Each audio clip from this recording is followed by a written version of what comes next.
Alright everyone, welcome to another Kinetic adventure, this time taking you offshore of San Diego, California in search of bluefin tuna. At this point in the season, we were already experiencing some of the most incredible diving to date, so I called up my buddy Clark and he bombed down from LA early in the morning to join this trip, which ended up being worth it for sure. The whole crew consisted of me, Max, Jimmy, and Clark, and we were on Max's boat, Rufio. I'm going to attempt to talk through this trip with the footage we were able to gather. I hope you get something out of this, and please subscribe if you would like to see more videos like this in the future.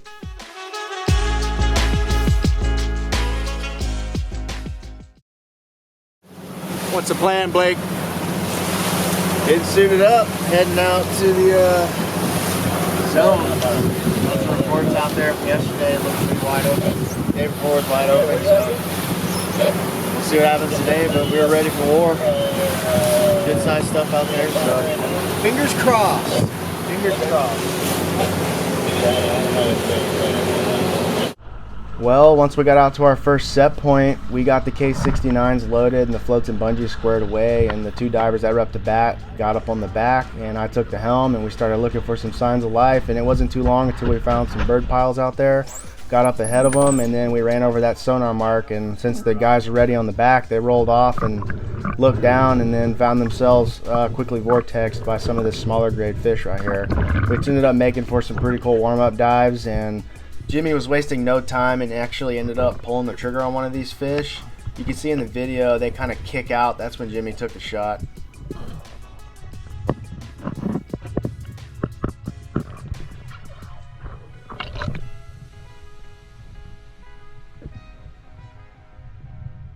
It's actually pretty common for fish this size to be schooled up like this, real tight, moving fast. They kind of move in and out of range.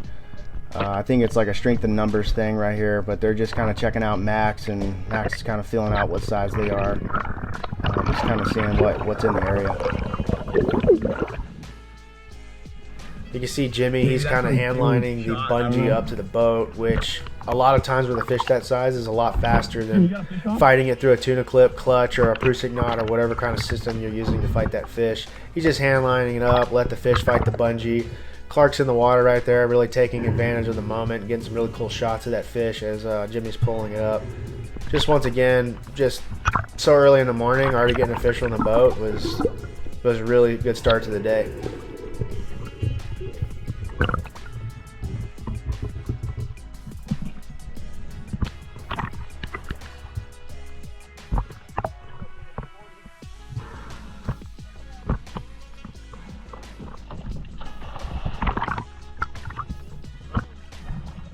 Yeah, Jimmy, nice solid fish, dude.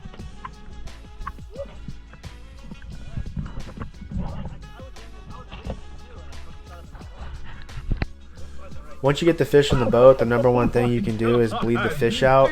We did cut the gills on the fish, but that only gets so much. You can notice in the video that all the blood coming out on the side of the fish right there is from a small cut that we did along the lateral line of the fish. That really gets a lot of the blood out, and it really goes a long ways with making the fish taste a lot better when you go to eat it.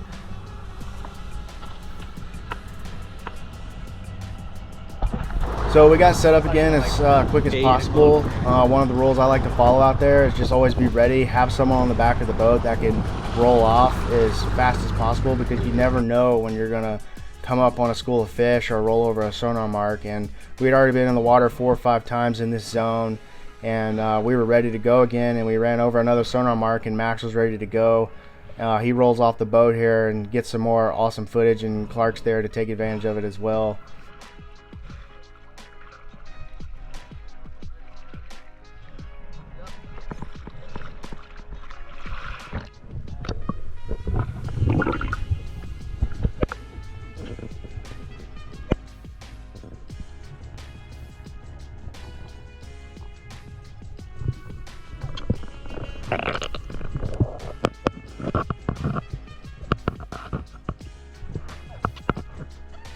So yeah, like I said, we were able to get multiple dives in on this smaller grade stuff, but we stayed ready, we stayed sharp, because you just never really know what you're going to be diving into. You know, you could be diving into multiple schools like this, and then the next school you're kind of checked out. You know, you're not really expecting to be the same stuff, and then you punch a dive and it's like 200-pound fish. So it was so early in the morning, we had such a long day still ahead of us that we were being pretty picky at this point, but still cool to get the footage.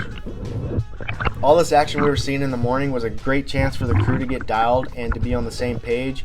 In order to be really successful out there, I really believe that it takes the entire boat working together. Every person on the boat has a job, and the better you are at working together, the more successful you're going to be.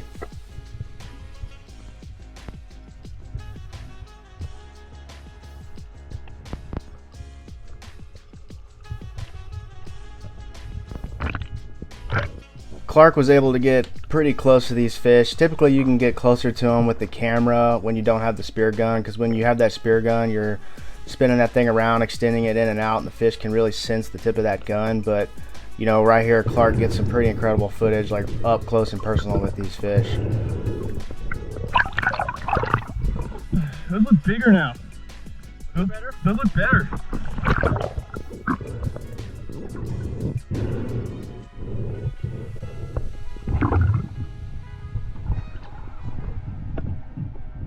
At this point in the video, you could probably tell that we could have all limited out already and went home, but we still had a lot of hunting left and we didn't want to end it that early, so we just kept getting in some dives and seeing what kind of grade we could find inside these schools. We had encountered some mixed grade fish a few days before this, so we knew eventually it was going to happen. We just had to keep putting in the time and punching the clock and doing the dives, and eventually we would run into the fish we were looking for.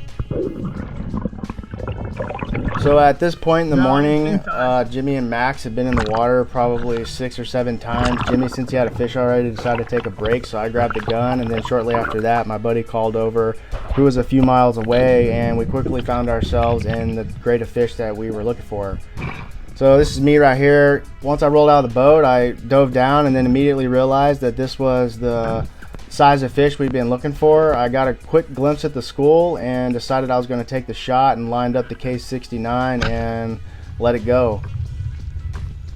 Yep, saw the slip tip dangling out. I knew I had a solid shot. Got a quick look over my shoulder, saw the float taking off, and the fight was on.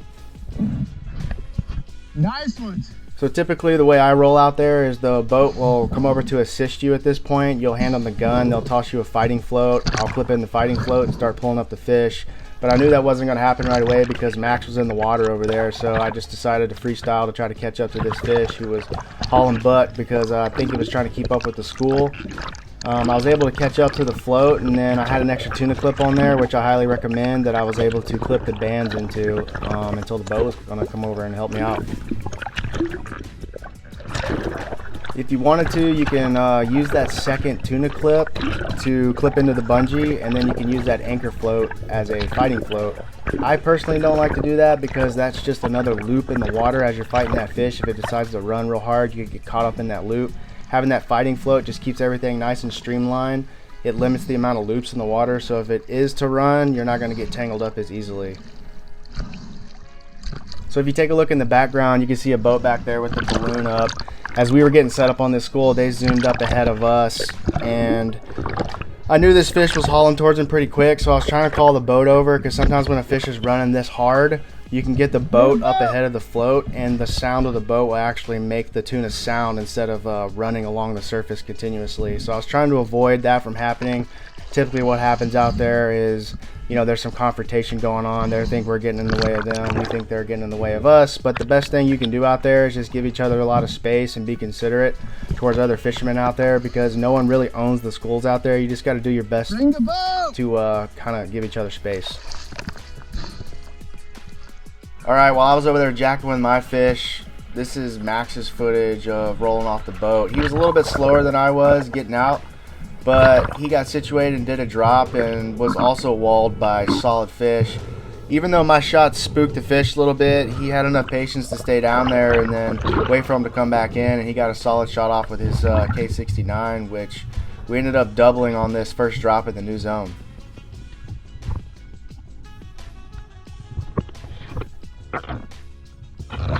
Okay, so that was my shot that spooked the fish a little bit for Max, but like I said, he waited it out and got a solid shot off. The fish in this new zone were definitely down to play, And even though I spooked the fish, they came back in on Max pretty quick, and they don't look that big, but these fish were pretty good size, and luckily we had the K69, and Max was able to get a solid shot off punching through the fish and toggling that slip tip.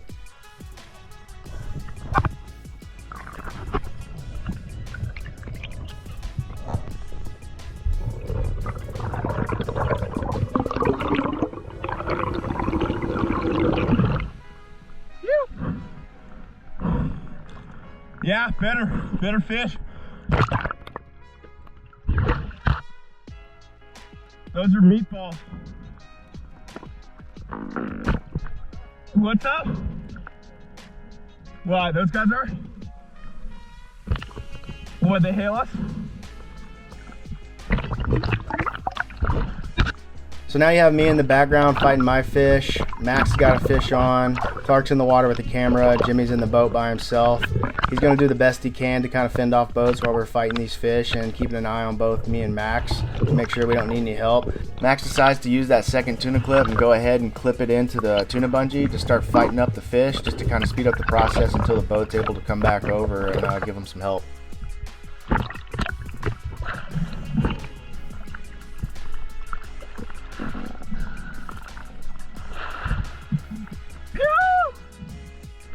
So the boat tosses Clark the fighting float. He swims it over to Max, and they clip that sucker into the tuna bungee and start pulling the tuna up. Like I said, I like this method a lot more than the single float method, just because as you pull that tuna bungee up through the tuna clip, you can continuously swim forward, keeping that tangled bungee mess away from you. Because if that thing does run, it's really easy to get tangled up in that. So just always keep that in mind to keep those lines away from you, continuously move in a direction. I really like those 15-liter fighting floats. They're a good size, so if the fish does run, they give a little bit. They'll go underneath the water. And like I said, they're not whacking you in the head. You can see in the background the boat's heading over to find me. My fish was towing me off in the distance still, so I needed some help back there. But these two guys seem to have it situated. Yeah, this is a big skull, like 120s. Jimmy eventually made his way back over to me while Max and Clark are over there fighting on Max's fish. Jimmy tosses me a Gannet Blue Water 50, which is also a great fighting float and also a great float to have in the front of your float system up ahead of your anchor float. So I go ahead and clip that Blue Water 50 into the tuna bungee and start getting after pulling that fish to the surface.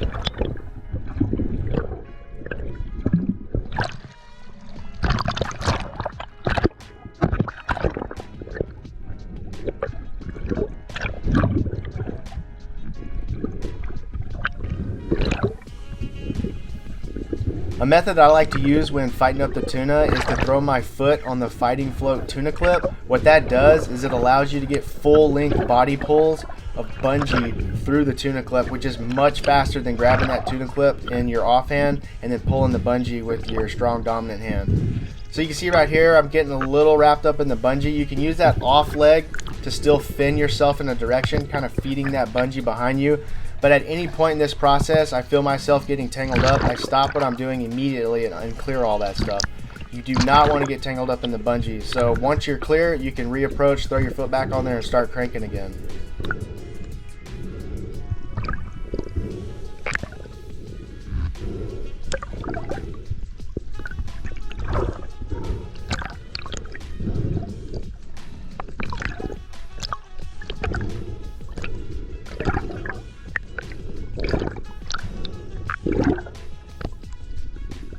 I'm sure there are a few divers out there watching this saying, man, that tuna clip really sucks, it always slips. But as long as you replace that tuna clip and you have a strong tuna clip on there that really grabs onto that bungee, it works pretty well. I've seen the clutches and the Prusik knot method slip as well.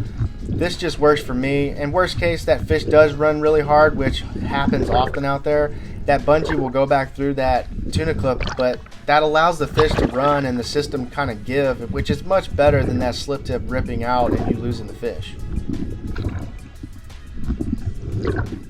Okay, after pulling on the fish for a while, I was finally able to see color by working that fighting float down to the end of the bungee where the Dyneema is tied in, which I highly recommend over cable or mono.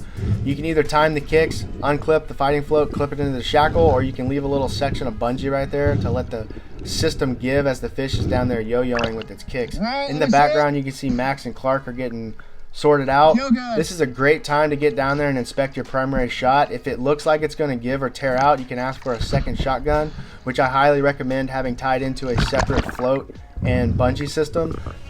I've gone down there with the reel gun for my second shot, hit the fish, didn't get a kill shot at the same time. The fish wakes up, bombs down, yanks all the gear down, spools the reel, yanks the second gun out of my hand before I even made it back up to the surface, and you're just hoping that that primary shot still holds so you don't lose everything. So highly recommend having that second gun on a detached float line and bungee system. For the kill gun, I like to use the K45 with a flopperless shaft. I just take the flopper off the shaft, so when you do hit that fish stoning it, you can just easily pull that shaft right back out of its head, kind of keeping everything nice and streamlined, so when you go to pull the fish back in the boat, it's not just a big tangled mess. Something to note, that if you do go down there and you notice that the fish needs a second shot, when you go down to take that second shot, try to do a kill shot and a second shot at the same time. So try to get that slip tip or that flopper that's attached to the separate float system through the head of the fish, stoning it, so that you kind of get the kill shot and the second shot out of the way at the same time. Just kind of streamlines everything. You're able to get that fish back up and into the boat and everything untangled and re-rigged as fast as possible, getting everybody back on the fish again. I didn't need the second shotgun. I grabbed the K45, got the kill shot in it, taking the fish out, was able to pull that thing up with very minimal fight at this point.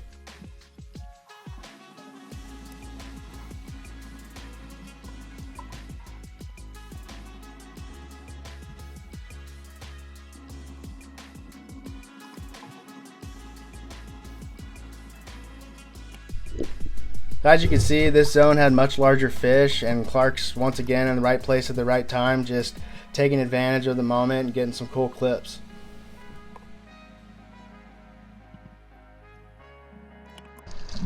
Going back to that kill shot again, I forgot to mention that I like to take that kill shot with only one band loaded on the gun. That way it goes in just far enough to get the stone shot in to disable the fish. Sometimes two bands, it buries the shaft really far into the head. Even though you don't have a flopper on it, it can be very hard to get the shaft back out. So one band makes it pretty easy to pull that shaft back out and does the job. A little better.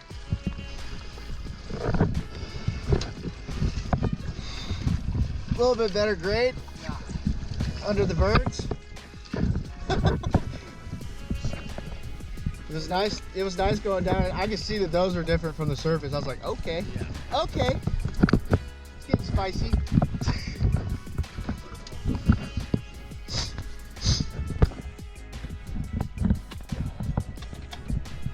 Once everybody got in the boat and I got my fish in there, I just immediately started pulling in the shooting line, then the bungee and the float, get everything in there as soon as possible because we still had Max in the water that we needed to get over to. He had the fish up.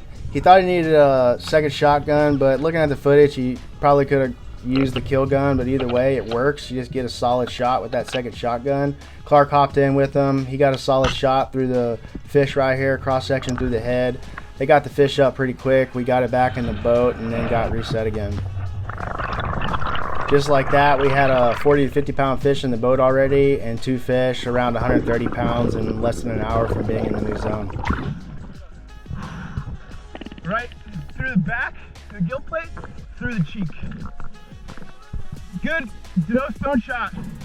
He was like going down. Since I just landed a pretty nice fish and Clark hadn't been behind the gun yet, I bounced out and took the helm.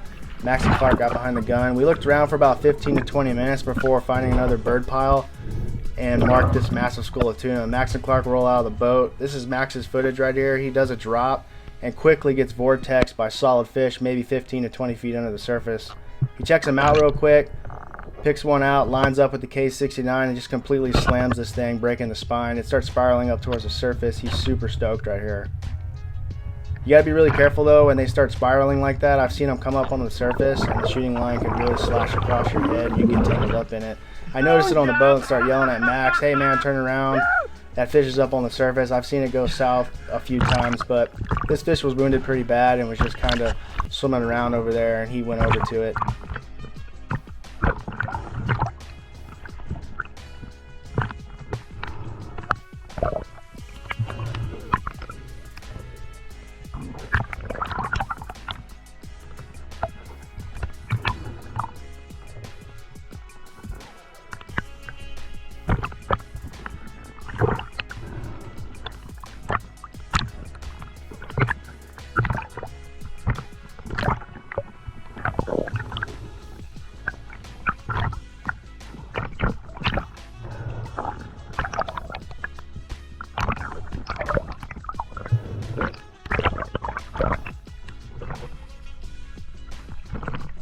Even though this fish was spined and wounded pretty bad, you still want to be really careful when you're approaching this thing. Kind of like if you get a deer or an elk or something like that, you got to be really careful when you're approaching, because at any moment that thing could wake up and take off again. So I still recommend grabbing a kill gun, getting a shot in its head just to make sure you get a stone shot taking out the motor, just because you never know when these things are going to wake up.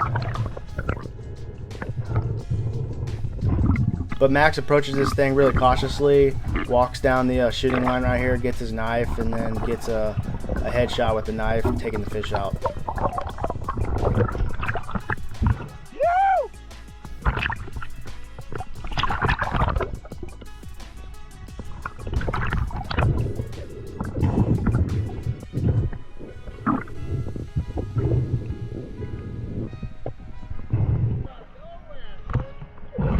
We got it all on film, and it was a stone job.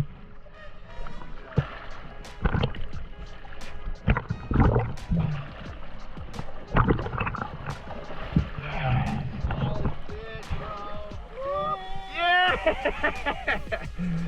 Woo!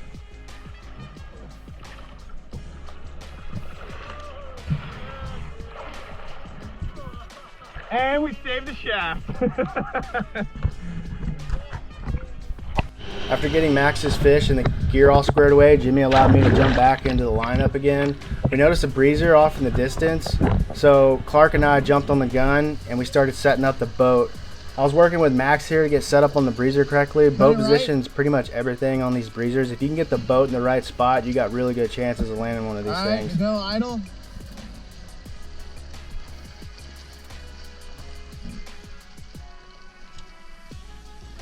Maybe pump forward a little more.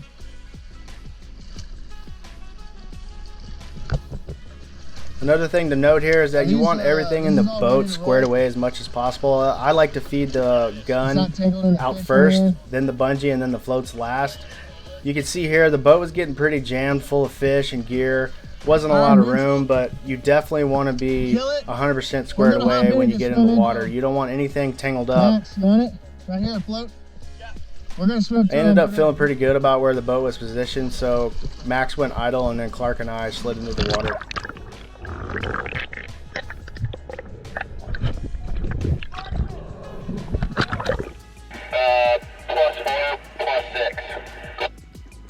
Roger that. You said 120 pound grade, that type of stuff. 120. Roger. Yeah, go keep that at 120. Yeah, dude. Sweet. Hell yeah. I appreciate that, dude. Thank you. Thank you. Have a good ride in. Go on. As soon as I got in the water, I looked down, saw the fish, and just punched a dive. They rushed right up to me immediately. I could have easily taken a shot right there, but I was really looking around to get a feel for if there were any larger fish in the school. They looked pretty cookie cutter to me, so I looked around a little bit longer, and then I decided to just line up and take one. I put the K69 out there, lined up on a solid fish, and just completely blasted right through the center line of it. Broke the spine right there, and it just spiraled up towards the surface, and then all hell broke loose. Once again, really pay attention to what's going on. I made sure to clear myself of that shooting line as the fish spiraled up and took off along the surface. Oh! He's on the surface! Yeah! Oh, yeah! Woo!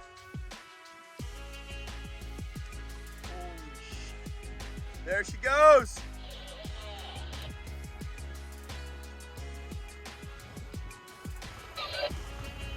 Bye-bye. Oh my God, yeah. Clark, still marking! Dude, massive school! I came up super stoked about nailing that fish, and then I just looked down and saw Clark's line taking off, and I knew he slammed one. Yeah, he's on, baby! Yeah! Bring it in, you son. Oh my fucking God. Damn! Back in the saddle, boy!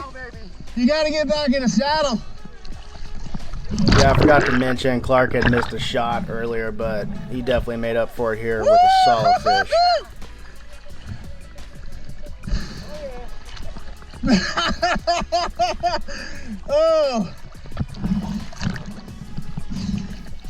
Dude, it It looks like straight Mordor, dude.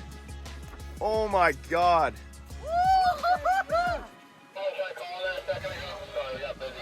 Yes, dude.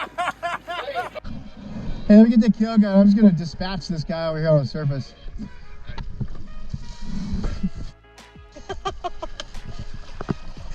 Oh my God, dude.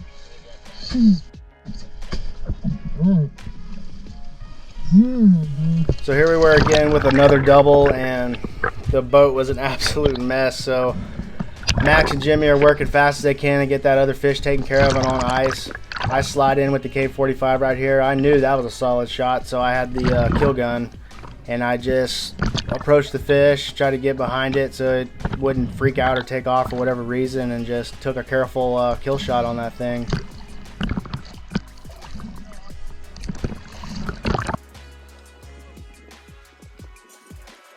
Holy shit, dude. I'm telling you, dude. Just come grab this gear. You're blowing it if you don't.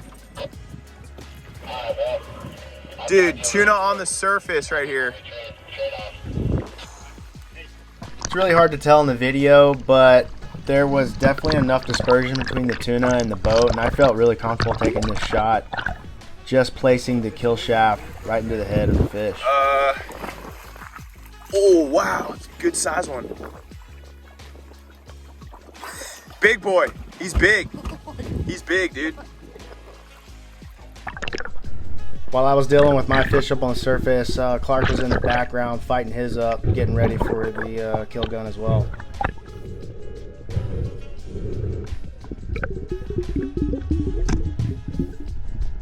Took a little time to get the boat squared away and the fish put up so that there was room for Clark's and my fish to come on board, which worked out anyways because Clark was still back in the distance fighting his fish. He didn't come up nearly as easy as mine did, so it worked out. I think it was only maybe like noon or 1 o'clock in the day, so we still had a lot of time left in the day, and it was just endless amounts of fish around us, so we had plenty of time to get everybody limited out. I was now limited out, so we were super stoked, and it was just unreal what was going on out there, so there was still a lot of diving to do.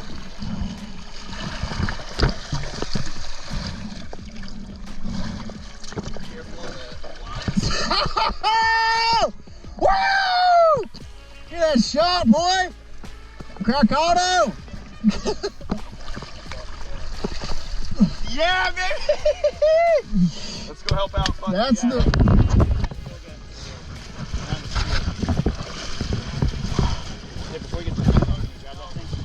The kill gun? Yeah, grab the kill gun. So I got my gear and fish piled back into the boat, and we zoomed over to Clark. He'd been fighting this fish for quite a while. This thing was putting up a hell of a fight. He told me he had a good holding shot, so I knew I just needed a kill gun, so I re-rigged that. And once he got it up to the surface, I did a dive on it. Now try to get it in that shackle.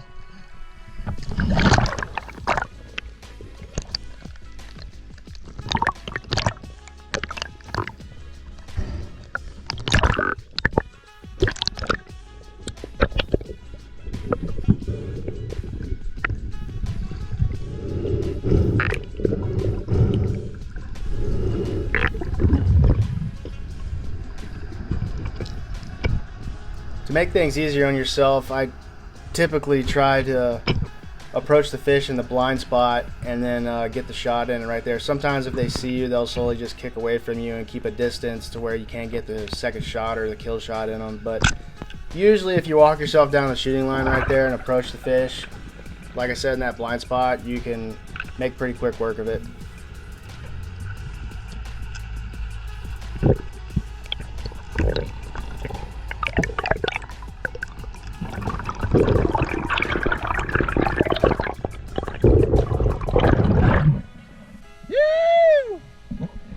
Man, that's a fucking tank, bro.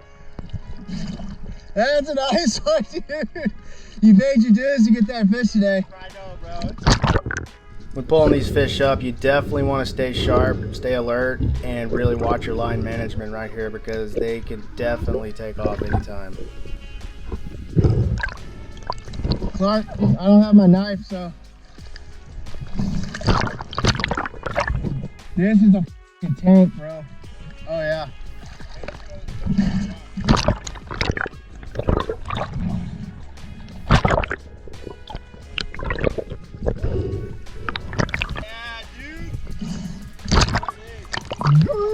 Oh, that's a good one, man. Yeah.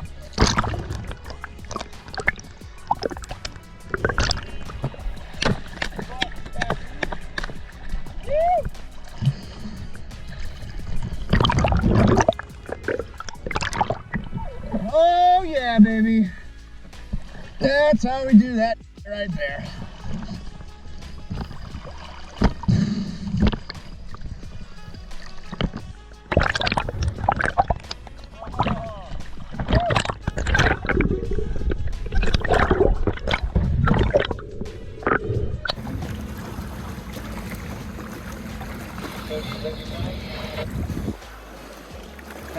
Yeah! Woo-hoo-hoo! Fresh one! Here we go. There we go. Yes, dude. That's a pretty one. That's a good one. Here you go. Yep. Leave him on the swim step for a second. Dude, Woo! awesome fish. Yeah, Clark. Yeah, boy. Yeah! Are those fish brothers? Huh? Are those fish brothers? They're all brothers, dude. They're all... Went on a run. Dude, these are like twin siscles. Little siscles. Look at these little siscles right here. We're sinking the Grady right now, dude. Gypsy camp. We can't even rig anything at this point. Well, I guess I won't get on the swim step for a second. Yeah, Let me get. You want to go on that side? Yeah. Oh man! Oh yeah, boys! Look at this piggy. Oh my god. Woohoo! Dude, look at the bill. It's just spraying f***ing sheer So at this point in the day, we were definitely in the middle of Tunageddon and we were riding a high, but we had a ton of work to do to get the boat squared away so we could get both Clark and Jimmy back in the water so they could get their last fish, since Max and I were now both limited out. This one's thick, huh? Did they just dive, or what are they doing? They're diving. But they were not marking. So after a good length of time getting the boat squared away, we stumbled across a breezer. The breezer was coming straight at us. We had the boat right in front of it, and they just kind of sank out and disappeared. They didn't mark or anything, so we weren't really sure what was going on, but Clark and Jimmy rolled out of the boat, and next thing you know, Clark's float took off. Big mark. Big mark. On a big school right now. Big Yeah!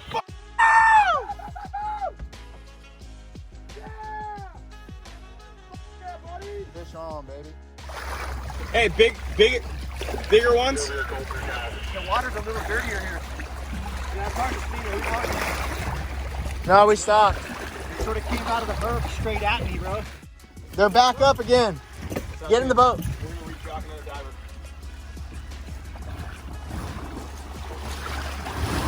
Hey, Clark. Clark. All right, here we are. Rufio kill wagon here. We got a boat is loaded with nice sized fish, and Clark is on a monster right now. He's fighting it up, get a kill shot in it. See what happens here. He says it's solid, so excited to see what he pulled up. So Clark was fighting on his fish for a while. We had some breezers popping up around us, so I got Jimmy back in the boat, got him reset in case a breezer popped up. He was ready to go. He still needed one more fish. Max jumped in with Clark to take care of Clark's fish. Clark's diving down. He gets a solid kill shot in his fish. Stoke levels are high, and we're ready to roll to the next one.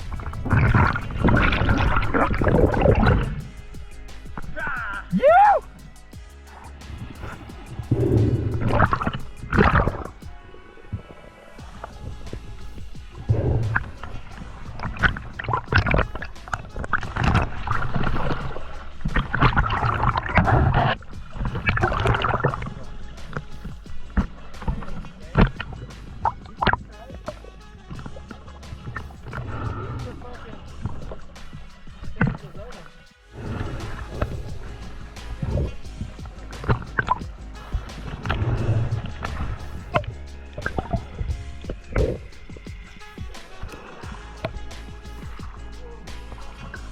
He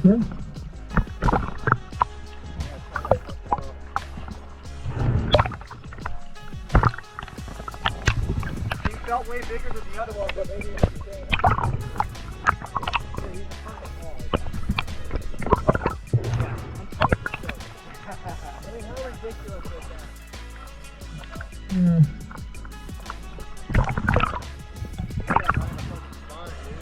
I know, it's like lodged in the spine.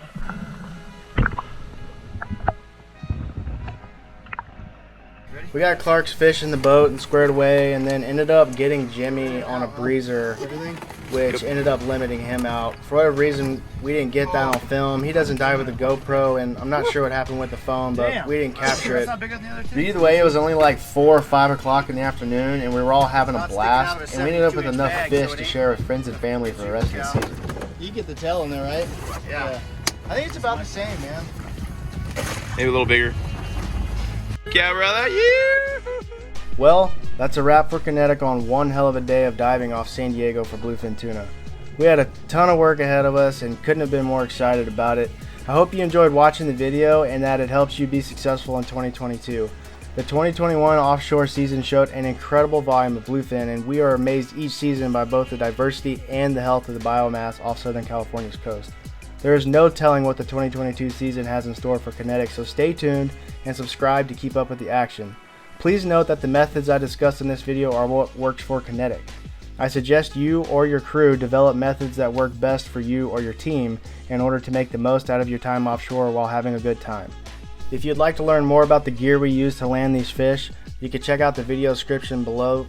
It can be found at www.kineticspearfishing.com. You can also give us a follow on Instagram if you'd like to keep up with the action. Safety should always be the #1 priority out there, and if you are new to blue water diving, please find a good mentor or experienced diver to take you offshore so that you can develop and establish safe practices. There is no fish that is worth your life. Things happen quickly, so always keep safety as the #1 priority.